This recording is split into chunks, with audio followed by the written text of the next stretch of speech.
Good afternoon, everyone.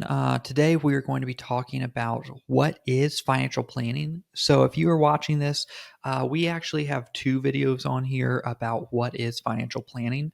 One is a shorter, condensed version of this video. This video is actually the full version of what the presentation that was given in January at the county was for.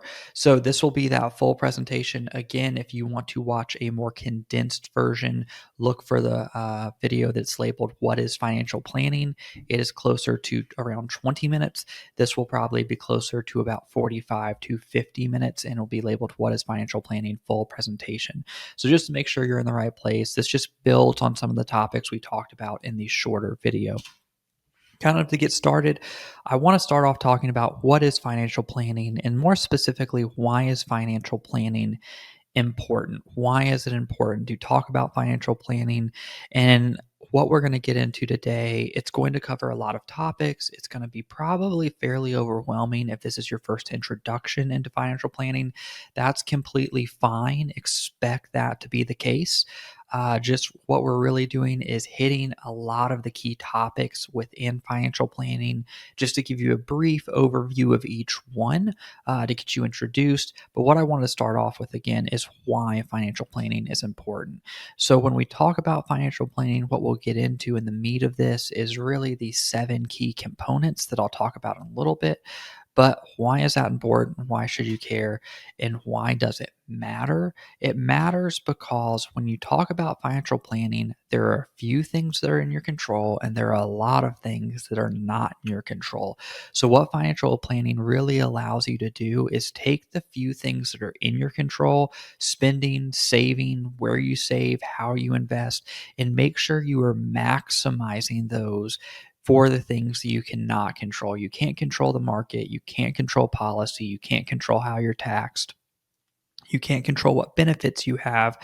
You can kind of control your employment status and you can kind of control your longevity, but there's still elements of those that are not in your control. So, what we're looking at doing is saying with financial planning, how can I take the reins and control as much of my financial future as possible within the context of a world that is just very much outside of our control?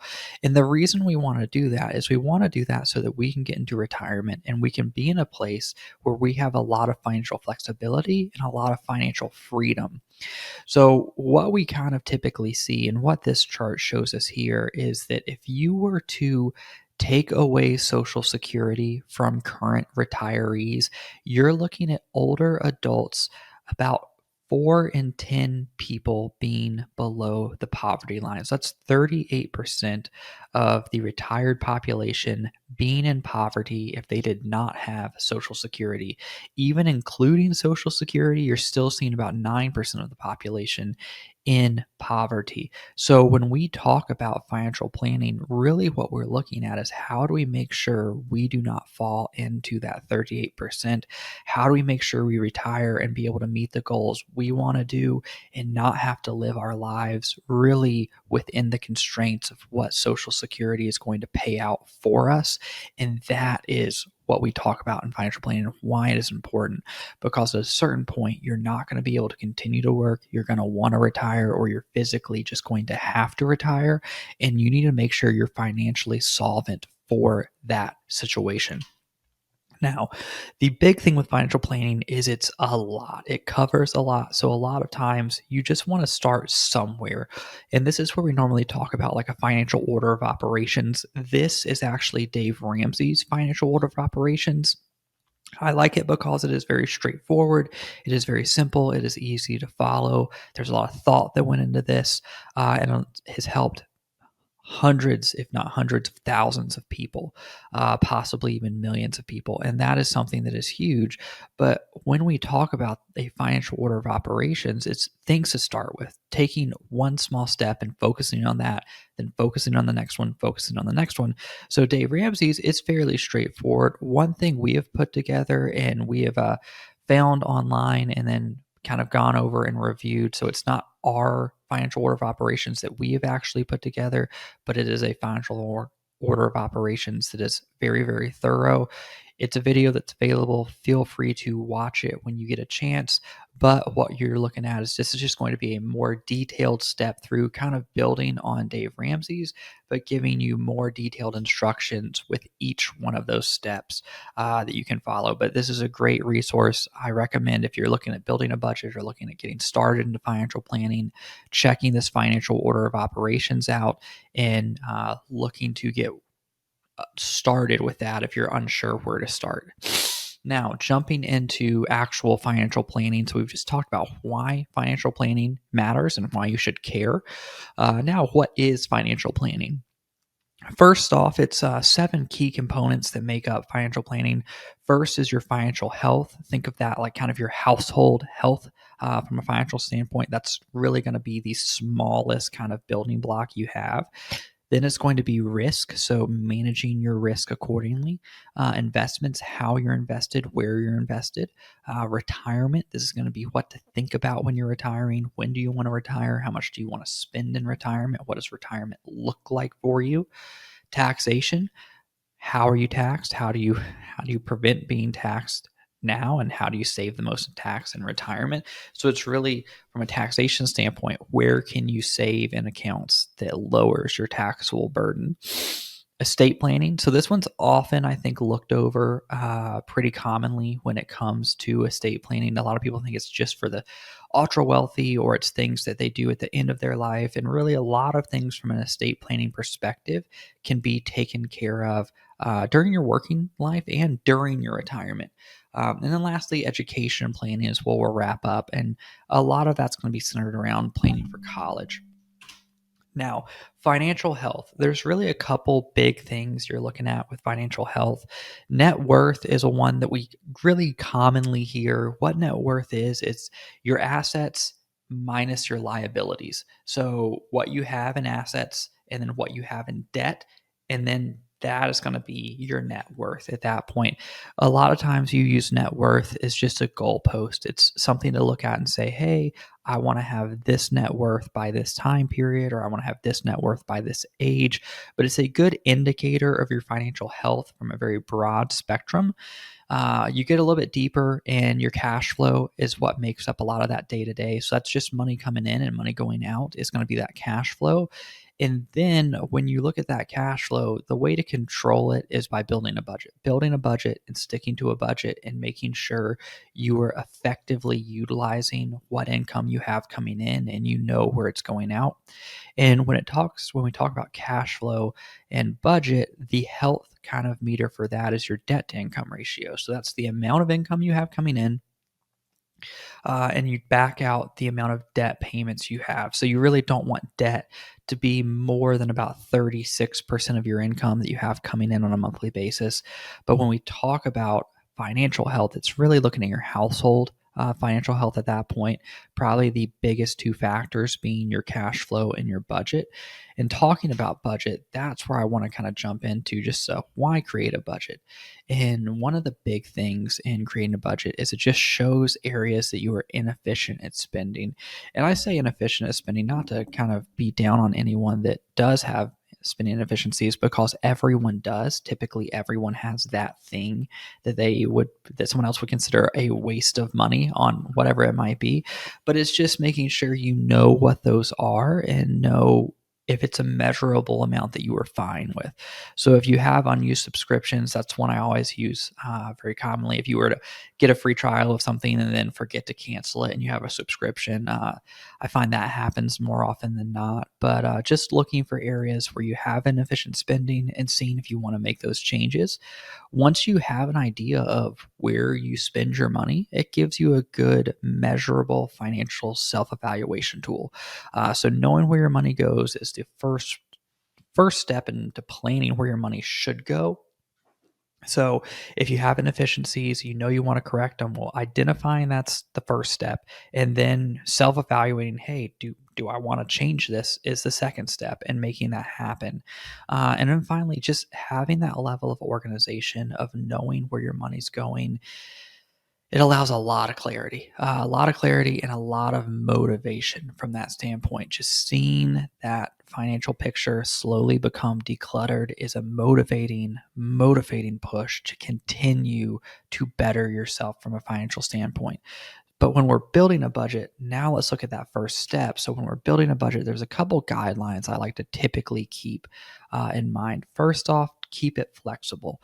If you can keep it flexible because you're just starting, it's going to be a little bit easier to maintain at that point, because you don't want to make it too rigid in the off chance that you're not able to sustain it since you're just getting started. So give yourself a little bit of wiggle room, give yourself some grace there. Keep your budget period short. And I say at least at first. So a lot of times I've heard some people, they're starting a budget, they jump straight into a year.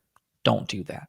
I typically start with a month, a pay period, or a week and kind of work on budgeting that and then build from it from there.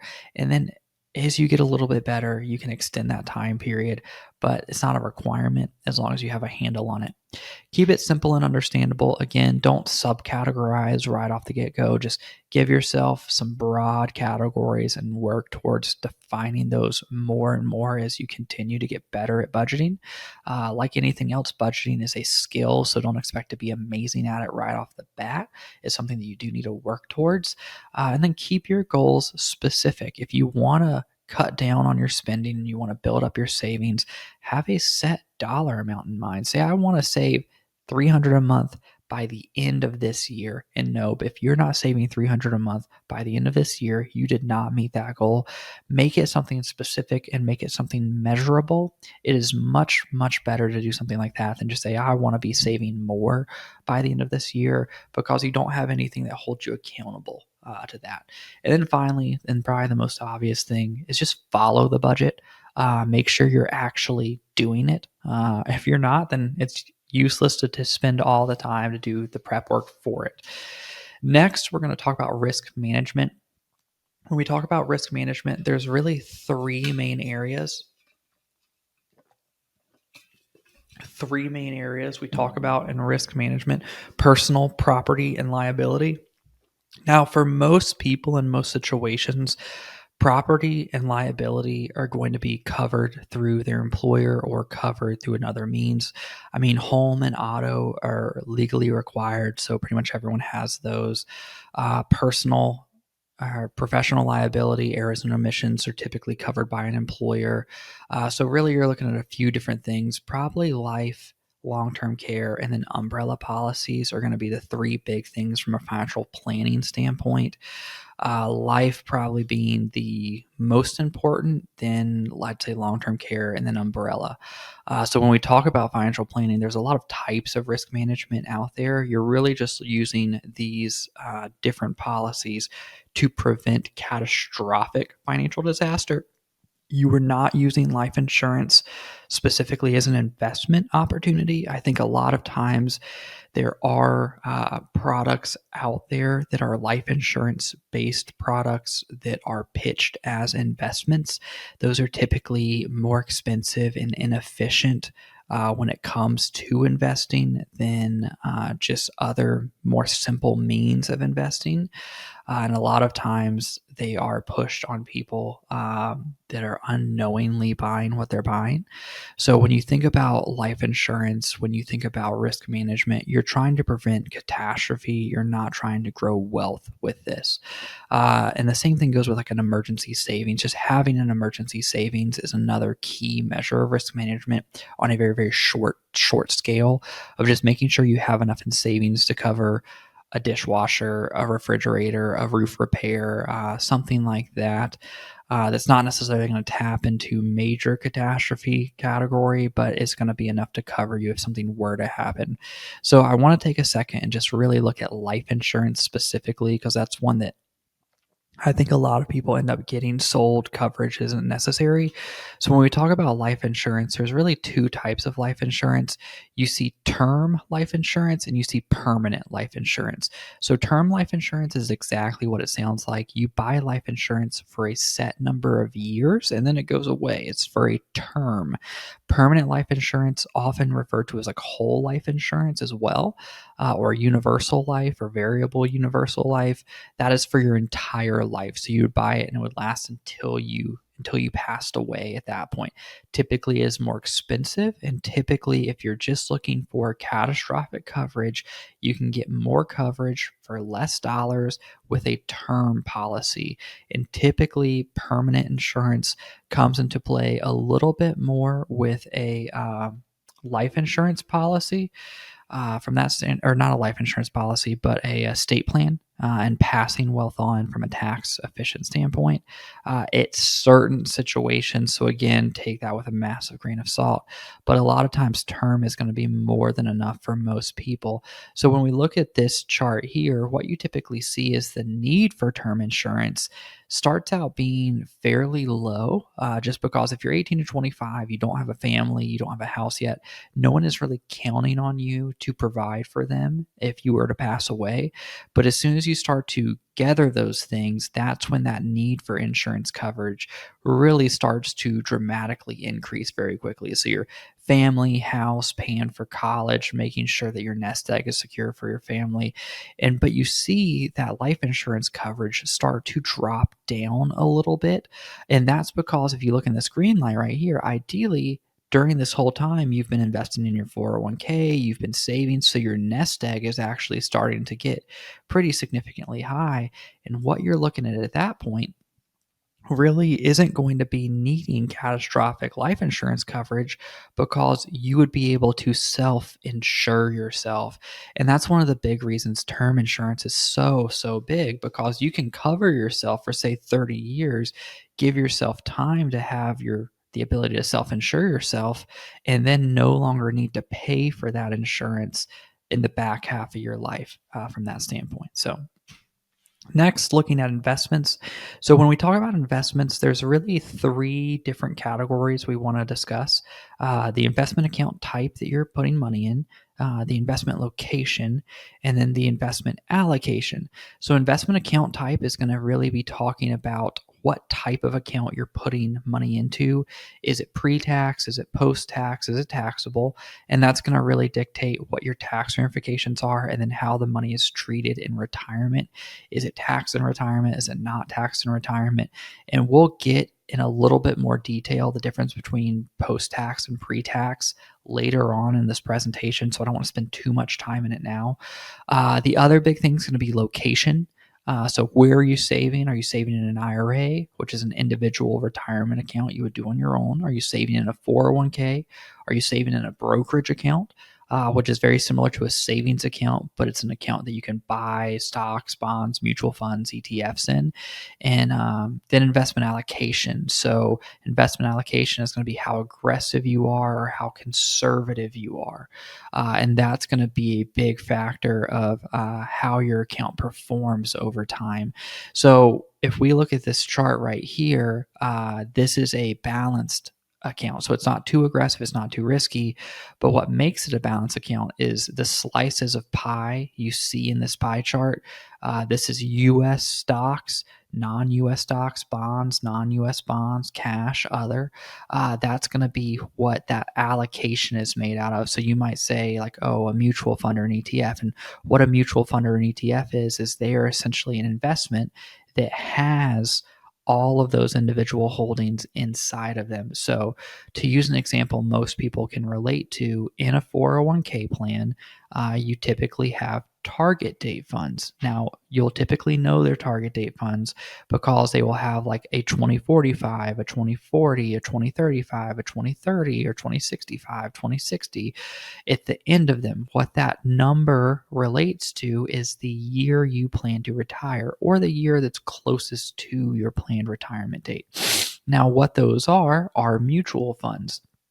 So they hold a basket of investments inside of them, and they get more aggressive or more conservative depending on what year you choose. So you might see all of these investments inside one of those mutual funds. At the same time, you might have a mutual fund that just focuses on this, or you might have a mutual fund or an ETF that just focus on US bonds. And when I say mutual fund or ETF, they're very similar for all intents and purposes today. Think of them as the same thing. It's just something that you can buy one of that has a whole bunch of stuff inside of it. But that's going to be what really pushes and dictates a lot of your investment return, is how aggressive or conservative your overall allocation is. Not necessarily what funds you pick, but what the overall allocation of the account is. Now, when it comes to 401ks and location, I want to talk about 401k specifically, and specifically the 401k for Forsyth County for this, because when it comes to location, some locations are better than others because some locations come with benefits. 401ks typically come with what's called an employer match. So I want to show this example. So let me move myself here up here. So when we look at this example, it is a 401k estimated value for an average person for a private company match.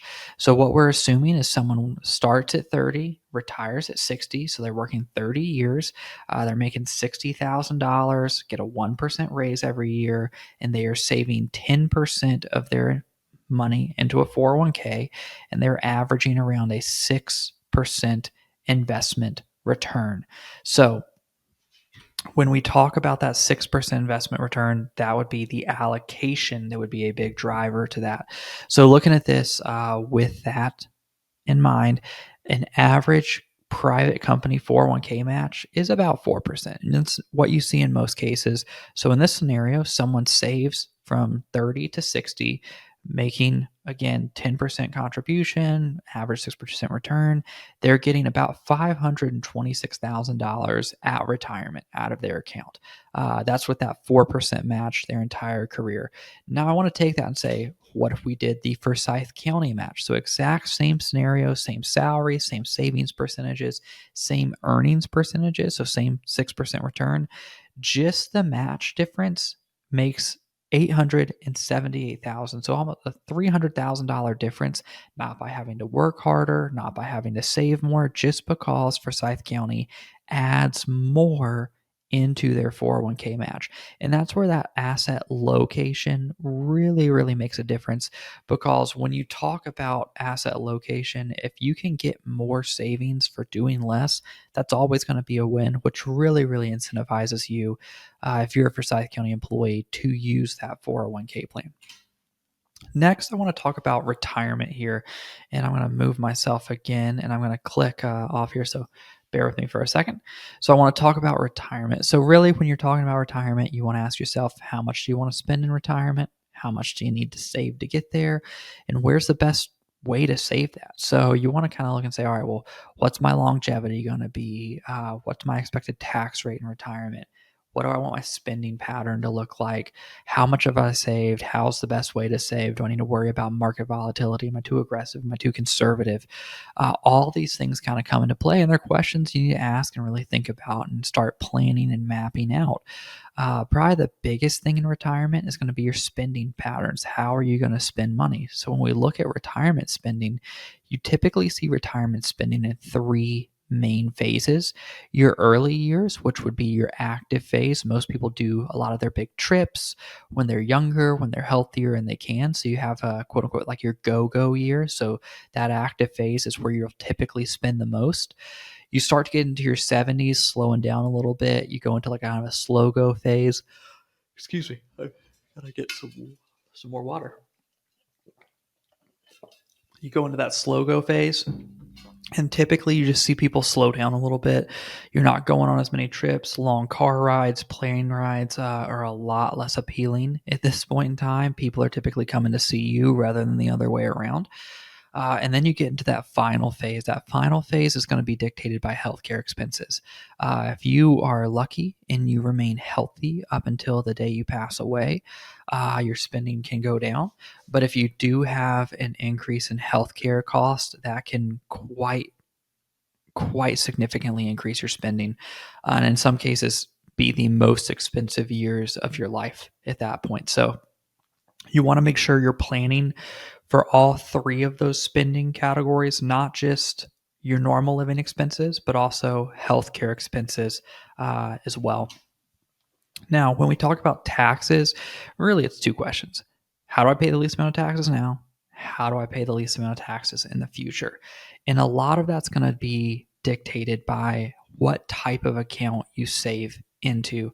So, a couple rule of thumbs, you can see this chart from here. Roth or post tax money, you want to do when you make less and you're younger. You make a little bit more and you get a little bit older. It's kind of a blend. It just depends on the situation. And then as you start to make a lot and you get older, closer to retirement, you want to shoot for pre tax. The reason you want to do that is you want to make sure you're not front loading or back loading your taxes. So you don't necessarily want to do all Roth and pay the most when you're in a really high tax bracket. But you also don't want to necessarily do all pre-tax and not pay anything, but then pay more when you're in retirement. Now, I say that with a caveat that asset location, if your 401k offers a tremendous match, that takes precedence to, or is more important than the asset location from a tax standpoint. You would much rather take the match than try and worry about, well, let me avoid this tax, because the match is going to far outweigh the benefit of the taxation. Now, we'd mentioned kind of the investment account type, though, the post-tax and the pre-tax. That's where we'll get into this right here. So when we talk about pre-tax accounts, what we're talking about is accounts that lower your tax burden today, but they grow tax deferred. So in this example, we have someone making $100,000. They put $5,000 into a traditional IRA, which is a pre-tax individual retirement account. What that does is it lowers their taxable income this year to $95,000. So what happens is if this 5,000, you didn't pay taxes on it because it lowered your tax burden this year. If it grows to 100,000 by the time you get to retirement, you're looking at that full 100,000 being taxed. So the $95,000 of growth from the 5,000 to 100, all of it's going to be taxed along with that $5,000. So you're not getting any sort of tax-free benefit here. It's just tax deferred. Now, when we talk about Roth accounts or post-tax accounts is another way to say it.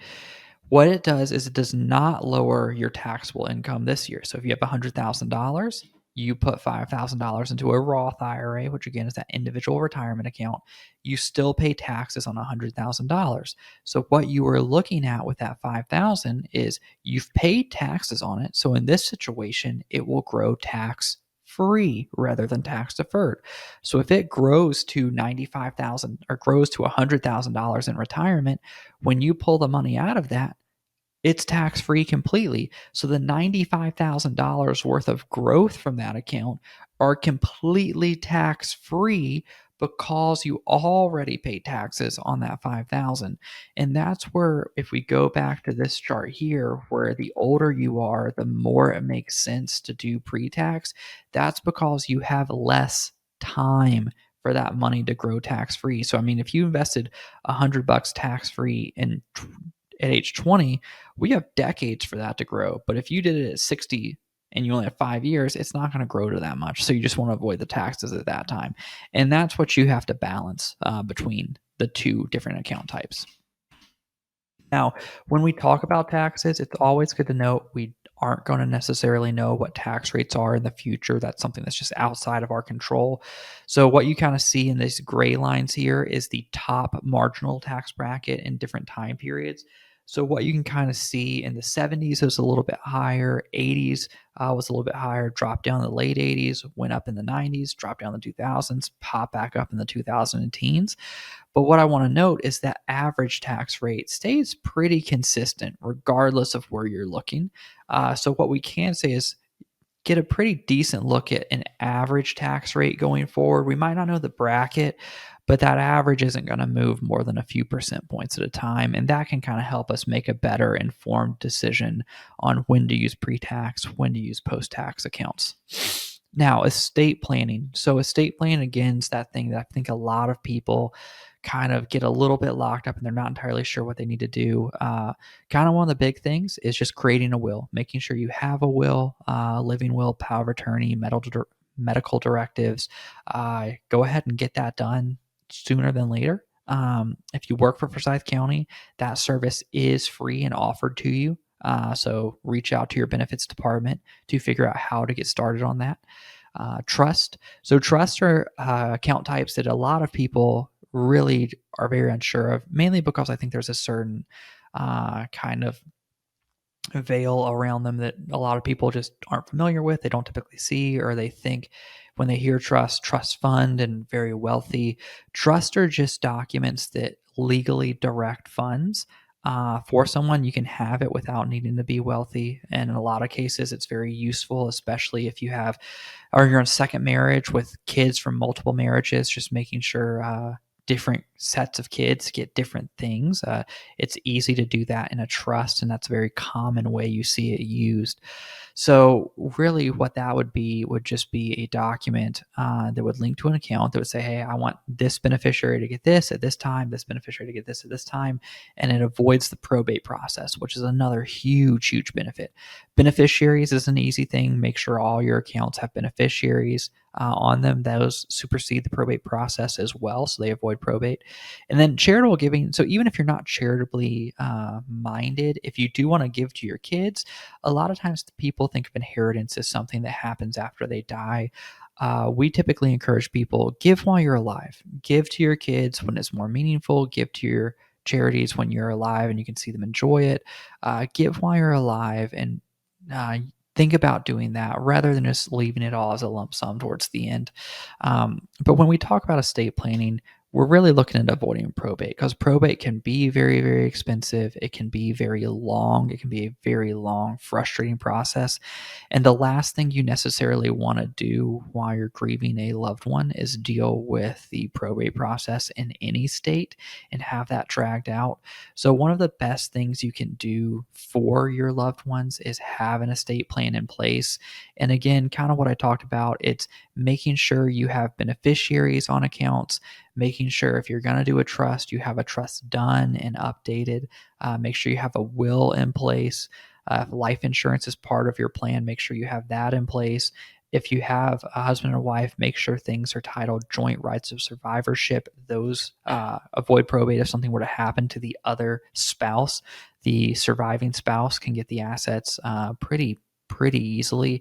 So if you can do as much as you can for as much of your assets to avoid probate as possible, it is just a very convenient thing for your loved ones that they do not have to worry about on top of planning kind of a funeral and everything else that goes away with the passing of a loved one. Lastly, we're going to look at education planning. So education planning, again, primarily going to be looking at college planning is what we mostly talk about. So there's really a few main types of accounts when we talk about college planning. 529s are going to be the big one. Then you have Coverdell ESAs, and then you have UTMA and UGMA accounts. Sorry, guys, I had a hair in my mouth. But UTMA and UGMA accounts, they are types of custodial accounts. So they are accounts that are actually in a child's name with like a parent guardian over them. They have some benefits. When it comes to college planning, 529 plans really have become king on those. They have the most benefit. They grow tax free. There's a lot of flexibility now, too, if the kid does not end up using all of it for college. So they really have become probably the most prominent accounts used.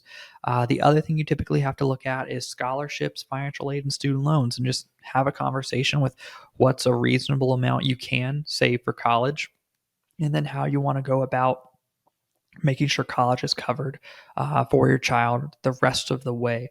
And I often say this is typically the seventh portion of financial planning, because this is something that scholarships, financial aid, and student loans are there for. You cannot get scholarships or student loans for retirement.